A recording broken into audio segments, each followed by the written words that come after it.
Kama ukitumia kinywa chako vizuri, wachawi hawataweza kukudhuru kwa lolote. Kwa asili, neno la Mungu tunaloliamini ni moto.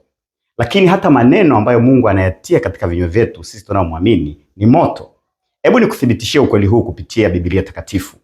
Kitabu cha Yeremia sura ile ya 23 mstari wa 29, neno la Mungu linasema hivi: Je, neno langu si kama moto? Asema Bwana. Je, neno langu mimi Mungu wa mbinguni, je, si kama moto? Kwa hiyo maneno yote ya Mungu ambayo yameandikwa katika Biblia takatifu kwa asili ni moto.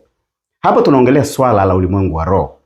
Kwa hiyo mtu yote mbaya, awe ni mchawi au ni mganga wa kienyeji au ni mshirikina yote, akijaribu kuloga biashara yako, ndoa yako, masomo yako, afya yako au chochote unachokifanya, na wewe ukawa unajua neno la Mungu na ukalitamka kwa imani kupingana na uchawi wake, moto unamuunguza na kuharibu kabisa uchawi wake na haufanyi kazi juu yako. Ninafahamu hilo pia kwa kuangalia kitabu cha Yeremia sura ile ya 5 mstari wa 14. Yeremia 5 mstari wa 14, neno la Mungu linasema hivi kwetu: kwa sababu hiyo Bwana Mungu wa majeshi asema hivi, kwa sababu mnasema neno hili, tazama nitafanya maneno yangu katika kinywa chako kuwa moto na watu hawa kuwa kuni, nao moto utawala. Narudia tena hili neno lenye nguvu, sikiliza kwa makini.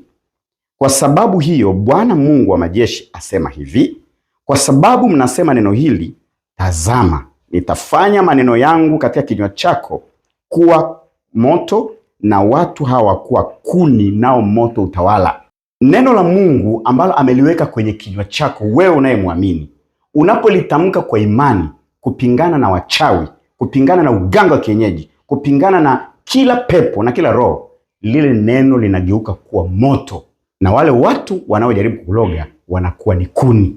Ndio maana mara nyingi tunapokemea mapepo yanasema naungua, naungua, ni kwa sababu neno la Mungu linatoka katika kinywa chako kama moto. Kwa hiyo kuanzia leo usiogope wachawi, usiogope waganga kienyeji.